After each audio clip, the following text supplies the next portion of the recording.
I love my plug. Yeah, what do we live right now on I Love My Plug podcast. You can go check it out on iLoveMyPlug.com.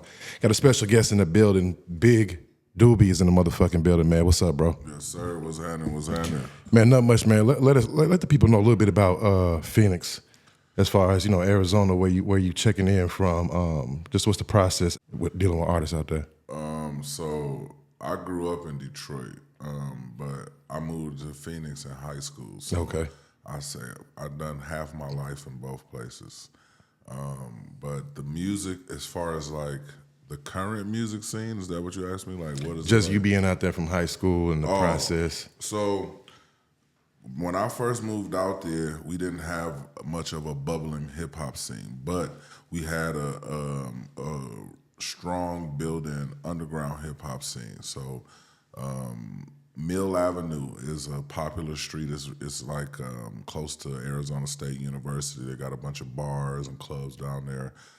Back in the day, you used to be able to go down on Mill Avenue and jump in a cypher. You know what I mean? Like it was real hip hop heavy down there. Like you can go jump in a cypher. So that was my introduction to rap in Arizona. Was going down there as a kid and jumping in them ciphers. My cousins would take me down there to jump in the ciphers because I always been a dope rapper. I just wasn't an artist. I just could rap good. You know what I'm talking about? So they'd take me down the Mill. I used to see, a lot of the artists that I see now or even have retired and moved on to other things. That's the first place I saw them at, was down there on Mill Avenue. So that was like my introduction. And moving to Arizona was really like my big introduction to a lot of West Coast music.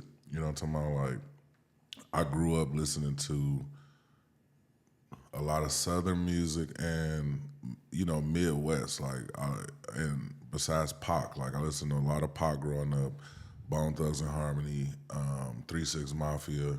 Those was like heavy, as a kid, that's what I was like heavy rotation. And then moving to Arizona, I got introduced to, E42. I listened to a lot of E40 before, but Yuck Mouth, Messy Marv, the Bay Area. Most of my favorite rappers come from the Bay. You know what I mean? So moving to the West Coast, to Arizona, introduced me to a lot of different West Coast music, Sugar Free, all type of shit I wasn't hip to prior to moving to Arizona. I can dig it, man. So what is your, as far as you doing music, as long as you have now, what is your overall drive? What keeps you going? What's the motivation? So we going into, this is my 4th year, 2019 is when I started. So I still got the motivation of a new artist starting off with all the dreams and aspirations. Like the only real difference for me is that COVID allowed me to learn the business. You know what I'm talking about? Like it allowed me to sit down and learn the internet, like I didn't have Instagram before 2019. You know what I'm talking about? Like before Big Doobie the artist was created, there was no social media for me. I was in the streets, so I had flip phones. You know what I mean? I had no use, I had no desire or no interest in no kind of social media because it wasn't conducive to the life that I was living. So, but COVID, I learned Instagram, started Instagram for the first time, social media period, learning about, the music business, streaming, the registering your music, like just every aspect of actually being an artist besides the music, you know what I'm talking about? So, but for me, this is what I love. Like this is what I was built to do. You know what I mean? Like this is the gift that God gave me. So, the fact that I'm actually utilizing it and not wasting it like I did for so many years prior to 2019, like I'm building a team now, but I've been a one-man machine since 2019.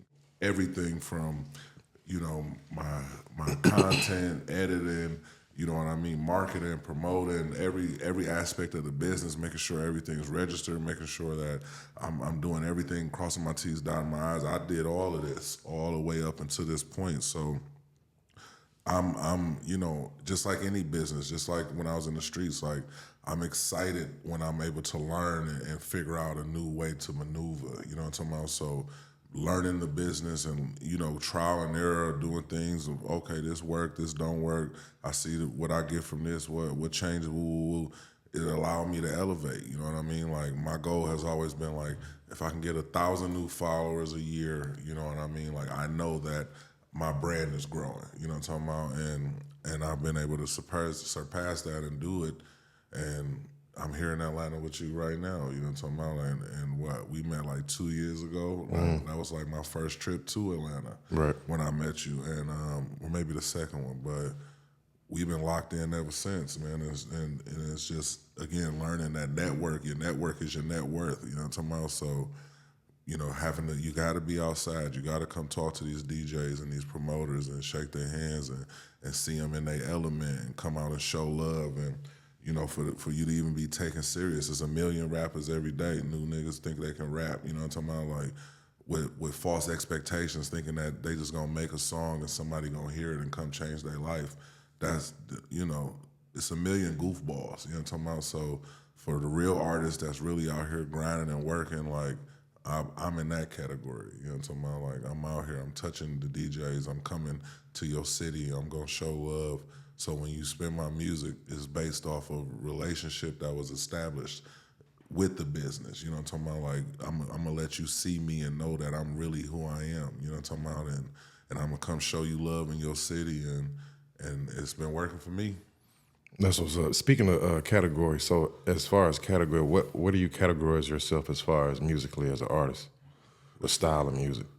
I mean, I don't feel like I have like my style can't really be put in a box. Like I rap about my life and life experiences, you know what I'm talking about? But I just figure out clever ways to do it, you know what I'm talking about? But I'm a Motown baby too, so you know there's a lot of soul in my music. Even from if you really pay attention to the samples that I hand select, like I work with producers. You know what I'm talking about? Like I don't get YouTube beats. Like shout out, you know, if you do it, that's your thing. But I don't use YouTube beats. So every beat that you hear me on, if there's a sample or a resemblance or a remake or some shit, it's something that was handpicked from me that I brought to the producer and had them put together. Like, I just make music that I like, you know, that I like and that my niggas like, and hopefully other people like it too, which it has been working for me. You know what I mean? Like, I'm a top tier shit talker. I would say that. You know what I'm talking about? Like, I'm gonna talk my shit in that music, but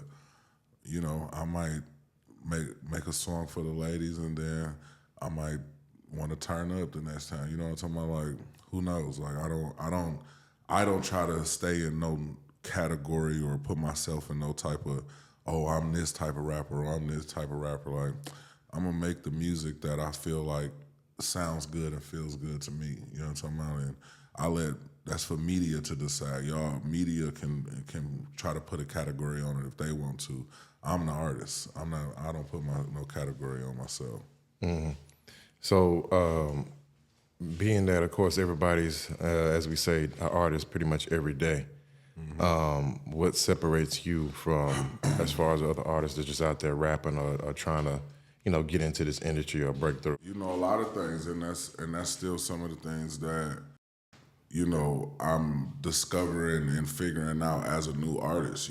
That's part of our job, is to discover and determine the things that separate you from the pack, and to work on those things and to nurture those things and to allow them to grow, because it's just a part of you. Like, I know lyrically, not a lot of them motherfuckers is really fucking with me bar for bar.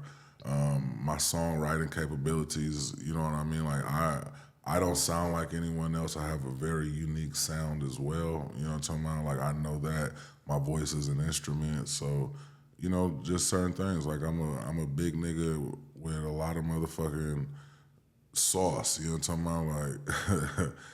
Like, it's different over here, you know what I'm talking about? Like, aside from the obvious, you know, I'm 6'7", 300 pounds, you know what I'm talking about? I'm a giant. That alone allows me to stand out, you know, especially in the music. You meet some of these cats, they Papa Smurfs around here, you know what I'm talking about? Like, but, you know, it's just all type of shit, you know what I mean? The way that I carry myself, the conversations that I'm able to have, you know what I'm talking about? Like, my ability to be able to move around and go to different cities and states and network and meet people face to face and establish relationships that's something that separates me, because a lot of I know artists rap for 15 years and never left their city. You know what I'm talking about? Right. Don't nobody know you outside of your neighborhood. You know what I'm talking about? Like there's little things, like, you know what I mean, many different things that I feel separate me from other artists. And then there's artists that, you know, that may feel the same way, that these are the things that separate them, but that's why everybody don't make it. You know what I'm talking about? Yeah, man, this is definitely a game that's not easy to make it. No different than NBA, NFL, or any other top tier Olympian. You know what I'm saying? It's generally, you know, in this particular industry, you have to know how to, you know, make your money and generate those fans, be able to sell this merch, be able to sell, you know, hard tickets and things of that nature. Absolutely. When you become, you know, that particular artist or that level, you're able to generate consistent, you feel what I'm saying, sales. You know what I'm saying? Absolutely. So even with record labels, that's what they look at too. What have they done without us applying, you know, assistance to help this person out? You know what I mean? So that's the main thing as far as fans. So what do you as an artist think that the key for you is to actually connect with fans and actually build a real fan base, so they buying your shit, they following everything that you do and following your whole movement? Just for me to continue to apply pressure and the consistency. You know what I mean? Like, the consistency is the key, you know, continuously dropping music and content. Like, content is king now, and if you don't understand that as an artist, you really not gonna win. So that's the main thing for me, is just to continue to be consistent with the content, because I'm building a real fan base. Like, that's what allowed me to be brave enough to drop my album. The project I dropped this year, I didn't put it on streaming platforms. I put it on Even, which is a proud to pay platform, which is allowed me to sell directly to consumer. And I made more money in 24 hours than 3 years worth of streaming. You know what I mean? Like, I'm building my fan base. I know, you know, my numbers show me that the amount of money that I made, my entire album would have needed to stream 500,000 times, over 500,000 times, to make the type of money I made off of selling my album directly to consumer, and I'm still selling it. You know what I mean? So, you know, I know that, you know, what I'm doing is working. I just need to do more of it. That's my personal critique for myself, is that I need to go harder with the content. I need to be more consistent with the content. I need more content to promote everything else that's going on, because I feel like I'm an undeniable talent. Like, once you hear me and you hear my music and you get to know me and see, you know what I mean, who I am as a man and as an artist, I'm somebody that, you know, it's easy to gravitate to. You know what I mean? Like, it's easy to be a part of this wave, or to want to follow this wave and to see where it's going to go, because it's dope over here. You know what I'm talking about? So just to continue to do what I'm doing, to continue to apply the pressure, more consistency with the content, and everything else gonna play itself out as long as I keep my business together. You know what I mean? I hold my integrity high.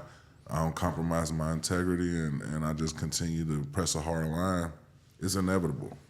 Most definitely. So what is your overall message that you're delivering to your fans or your audience? Is it just the same thing that everybody else is just rapping about, or what are you trying to instill in the people? So for me, like, I definitely don't feel like I sound like anyone, or my content is like what I rap about. You can't rap about my life. You know what I mean? So whether I'm telling somebody, you know, the consequences and repercussions of different activities in the streets in a kind of way that connect, like, I ain't preaching. You know, I ain't trying to preach to you, but I put myself in somebody else's shoes. Like, if I was able to, like, me personally, if I'm given the game, I'm gonna be able to soak the game up and apply it. I don't have to let experience be my best teacher in every situation. So that's who I'm connecting with, the people who can listen and know that, you know, hey, if you do X, Y, and Z, this is a situation that you could put yourself in potentially.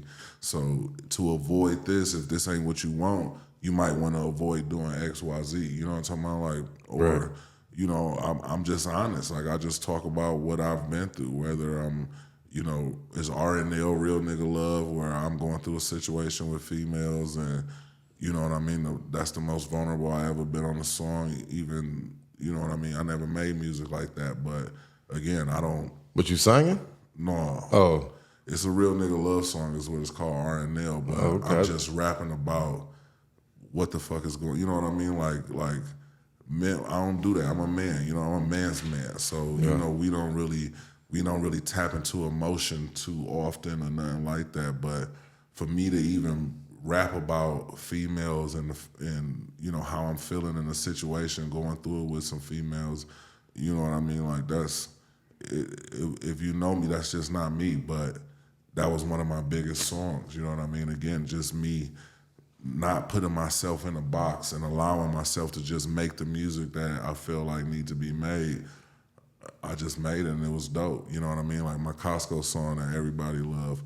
Nigga, that was my real life for 10 years straight, you know what I'm talking about? Like, yeah, that's what's up, man. Well, speaking of songs, then let's tap into one of these records that you got, man, and let's see what the people think. Turn up to it too if you want to, no pressure. Okay. You already know we got an exclusive record from Big Doobie. It's called My Boy. Y'all check it out. Yeah. Drink more water, bitch. Okay. Shout out Water by Gaze, man. I'm a real Midwest, Southwest nigga, my boy. Tried to give me 50 playing with them triggers, my boy. I even had a couple cowards that was snitching, my boy. I paid a lawyer and let that man play his position, my boy. I came home without a motherfucking blemish, my boy. I heard some niggas telling bitches I was finished, my boy. Took to that script and ran that play like it's a scrimmage, my boy. Now you see why I stay so focused on my vision, my boy. I did a year of county time fighting that case, my boy. Long hair, nails, beard, skinny face, my boy. So baby, I forgot how good her pussy tastes, my boy. That's why I fuck her like I ain't got time to waste, my boy. I'm getting money, I ain't got no fucking knobs, my boy. I ain't gotta chase a bitch, look at my watch, my boy. Polo shirt, pants, drawers, and socks, my boy. And I got flavor so the baddest bitches flock, my boy. Nigga, my first baby mama was a 10, my boy. These niggas first baby mama Shrek twin, my boy. I'm really him and never been one of them, my boy. But at the same time, I'm really one of them, my boy. Don't let that go over your head, pay attention, my boy. Let me reiterate in case I didn't mention, my boy. This is greatness in the flesh you get to witness, my boy. And not to scrape a nigga plate and wash the dishes, my boy. Get it? Nigga, this what we on, give a fuck what they on. Nigga, this what we on, give a fuck what they on. Nigga, this what we on, give a fuck what they on, nigga. Yeah, you know, this one had the crowd singing back to me. You know what I'm talking about? Hey. Before I come in with that second verse, like, hey, I don't think it's a nigga out here breathing fucking with me, my boy. You can't believe that shit or not like Ripley's, my boy. I used to like the Mr. Wacky with the Simply, my boy. But please don't crack no seal around me, it's gon' tempt me, my boy. I love the taste, it made me feel so good, my boy. I was designer dope fiending in the hood, my boy. I put the cup down for the greater good, my boy. It's Don Jullian, Rasmusado, Red Bull, my boy. Bitch, I'm a ballad, I ain't never been a mark, my boy. Come from a cloth of real niggas that got heart, my boy. I was taught to never talk to the laws, my boy. You got a better chance out swimming jaws, my boy, than to catch me in the nigga paperwork, my boy. I'd rather take that long nap in the dirt, my boy. That ain't designer, we just smoking at that dirt, my boy. You start to climbing on your name, they throw that dirt, my boy. White boy, she's a map, Joe Dirt, my boy. The whole earth is my motherfucking turf, my boy. I'm that nigga in the city, ain't no question, my boy. Nobody fucking with me, ain't no second guessing, my boy. Let's do it. Big Doobie. Nigga, this what we on, give a fuck what they on. Nigga, this what we on, give a fuck what they on. Nigga, this what we on, give a fuck what they on, nigga. Hey. You know what I'm talking about? My boy on all streaming platforms, man, right now. Y'all go get that shit ASAP. I'm fucking with it. Yeah. Definitely a strip club, man. You already know what's going on, man. Big Doobie, man, definitely appreciate you, man, dropping through, man. Let them know where they can follow you on all platforms. And, of course, let them know where they can get this record again, too. Yeah, man, you search Big Doobie anywhere you listen to music at, man. That My Boy should be the first thing that pop up. It's the newest single. But you can check out the whole catalog. Everything is dope. Big Doobie 1 on IG. Big Doobie, anywhere you search, you going to find me. You know what I'm talking about? There it is, man. You already know. I Love My Plug podcast. Y'all go check it out, iLoveMyPlug.com. It's your boy Capo or Jullian. You already know how we do. Cheers. I love my plug.